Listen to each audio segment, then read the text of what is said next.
सिकाएन maintain खालि massage सिकाएको massage मात्र हुँदैन चाहिँ मेन त नेल सफा गर्नुपर्छ अनि हात खुट्टा एभ्रिथिङ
गफ नगर्दा त तिमीहरू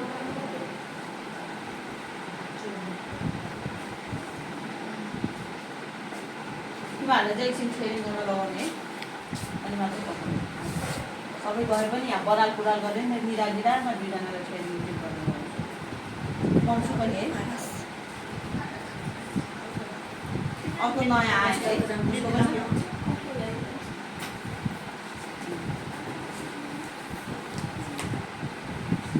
अब यति गरिसकेपछि तपाईँलाई यो धुलोहरू सबै त्यो फाइलिङ पहिले गर्नु भने चाहिँ अब धुलोले अझै ह्यान्ड फोर हुन्छ नि त होइन पानीमा गर्न पाइएन नि त अनि पानीमा हल्का पखालिदिँदा नि हुन्छ है मैले पखालिदिनु त्यो सेप नमिलाउनु हुने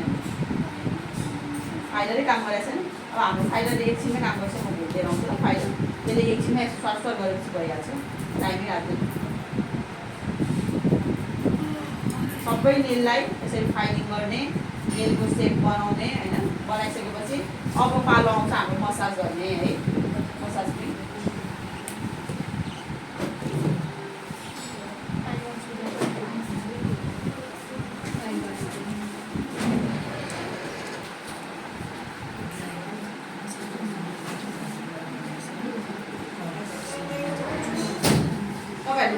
हजुर के भन्नुभयो मसाज क्रिम है मसाज क्रिम पनि हामी सबै गरिसकेपछि मसाज गर्छौँ अब यही कुरामा हामीले क्लिनिङ पनि गऱ्यौँ स्क्रब पनि गऱ्यौँ होइन यसमा प्याक लाग्यो डिलक्स मेडिकल अब हामीले प्याक चाहिँ लगाएको छैन है इक्जाममा पनि पर्दैन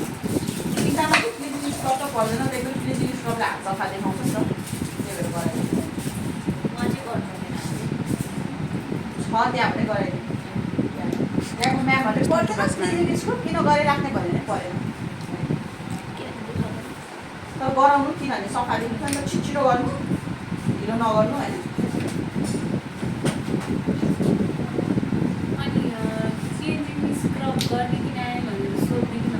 हजुर नसोध्ने आफूले गर्ने क्रिम लगाउने पहिला हामी के गर्छौँ क्रिम फिजाउँछौँ मजाले क्रिमलाई फिजाउने सबै क्रिम फिजाउने परे पानी टच गर्ने है अनि नङदेखि सुरु गर्छौँ है क्लकवाइज र एन्टी क्लकवाइज होइन नङमा हामी त नङदेखि हामी के गर्छौँ सुरु गर्छौँ यसरी क्लकवाइज एन्टी क्लकवाइज चाहिँ 1 2 3 प्रेस 1 2 3 प्रेस यसरी 1 2 3 प्रेस 1 2 3 प्रेस 2 3 प्रेस 1 2 3 प्रेस यही गऱ्यो होइन हामीले यही के गर्छौँ त हामी सबै औँलामा गर्छौँ है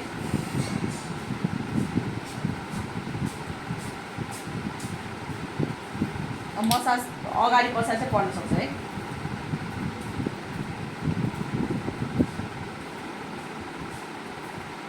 छिटो गर्दै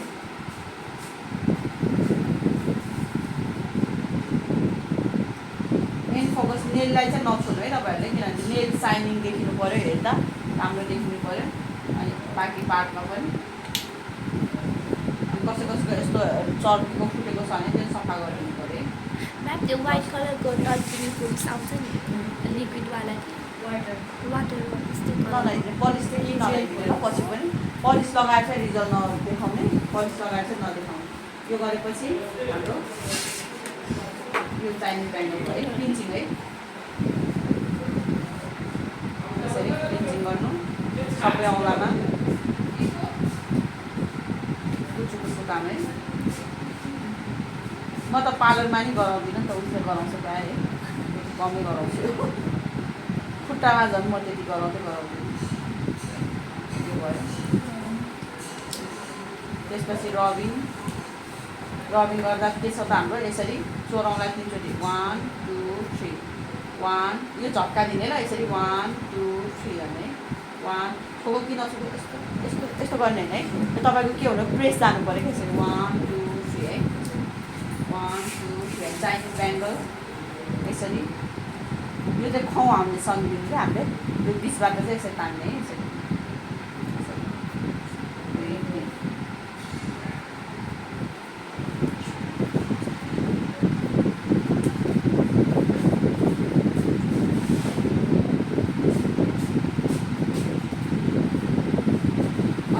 घुमाउनु पहिले थियो जस्तो लागेको छ है यसरी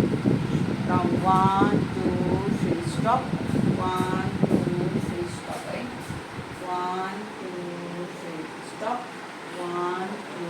3 स्टप तिमीहरू खेल्नलाई सिकाउँदै 1 2 3 स्टप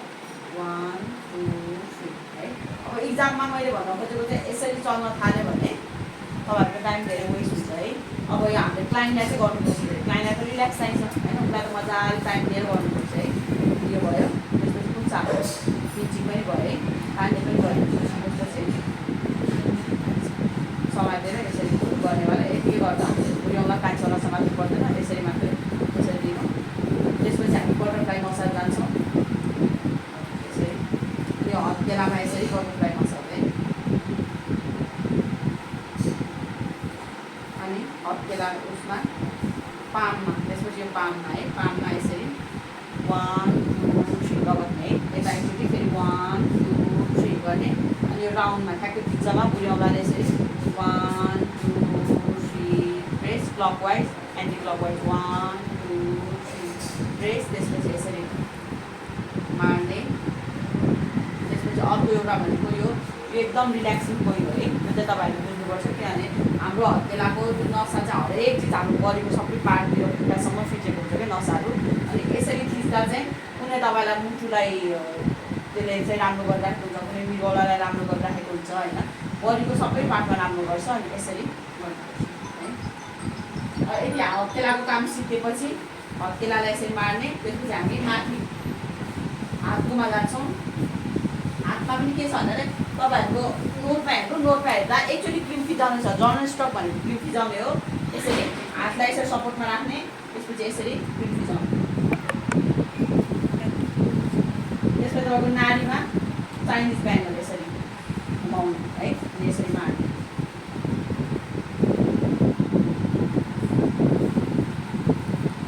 त्यसपछि मजाले यसरी त्यसपछि चपिङ होला के छ भन्नु त राउन्डै भयो नसा दबाउने यो भयो अनि त्यसपछि हजुर बटरफ्लाई यो राउन्ड भयो यसरी जाने बटरफ्लाई भयो यो यही भयो मैले गरेको त्यसपछि नसा दबाउने क्रिस क्रस यस्तो भयो एकचोटि यताबाट जाने यसरी होइन जाने त्यसपछि फेरि के गर्ने तपाईँले यो हातलाई यसरी पल्टाउने यसरी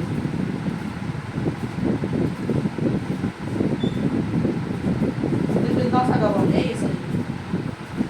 यो तपाईँको अहिले उसमा पनि छ है नसा दबाउने हत्केलामा पनि छ मैले अघि गरेर के भयो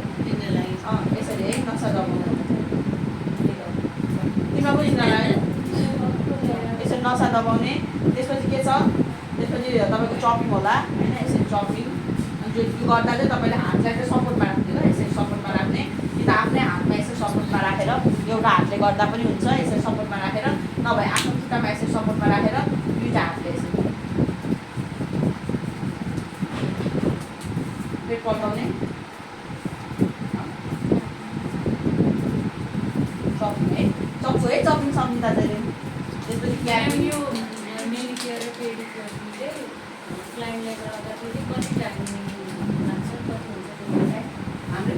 गर्दा त लाग्छ 1.5 घन्टा बढी लाग्छ है, लगभग 2 घन्टा लाग्छ।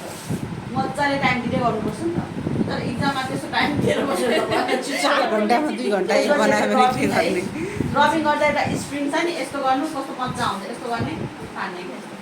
यो गर्ने अनि छालालाई यस्तो तान्ने क्या, क्लाइन्टलाई चाहिँ रिल्याक्स हुन्छ क्या एकदम, यस्तो गर्ने यसरी तान्ने है।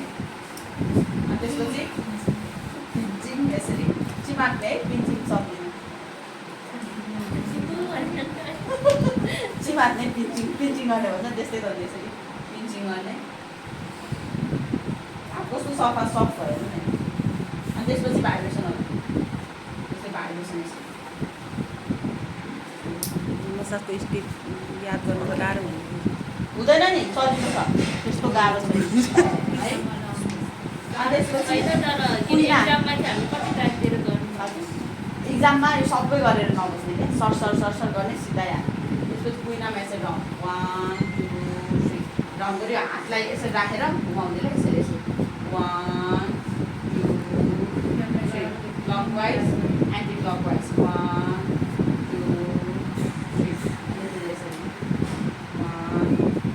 2 गर्नु त यस्तै खालि क्याट वक जाने ल यसरी। यो त किन गरेर थाहा छैन, हामीलाई नि यस्तै सिकाइरहेको छ, मलाई त हाँस उठ्छ क्या है। यसरी मजाले माथिसम्म जाने, फेरि ब्याक आउने क्या, यसरी ब्याक आउने, लास्टमा हामीलाई यस्तै गरेर थाहा छ, मलाई हाँस उठ्छ क्या। त्यसपछि यसरी है, यसरी 1 2 3 है, यो टाइमिङमा तपाईँको भाइब्रेसनमै बस्छ है, मजाले भाइब्रेट चाहिँ मजा आउँछ यसरी, यसो गर्दा चाहिँ मजा आउँछ। हातलाई लुलो छोड्न लगाउने मजाले यसरी अनि अर्को हात गरेर यति गरेपछि मेनिक्योर सिक्यो। अनि यस्तै चाहिँ तपाईँले खुट्टामा पनि गर्ने है, सेम हो। खुट्टामा तपाईँले खुट्टामा सफा गर्नुपर्छ, पलिस लगाएर देखाउनै हुँदैन है थाहा पाउनु ल। उनीहरूले हेर्ने भनेको नङ सफा भएको छ कि छैन, नङमा फोहोर सफा भएको छ कि छैन त्यो हेर्ने हो। तपाईँले पलिस राखेर फेरि छोपिहाल्ने है, कहिले नलाउने पलिस।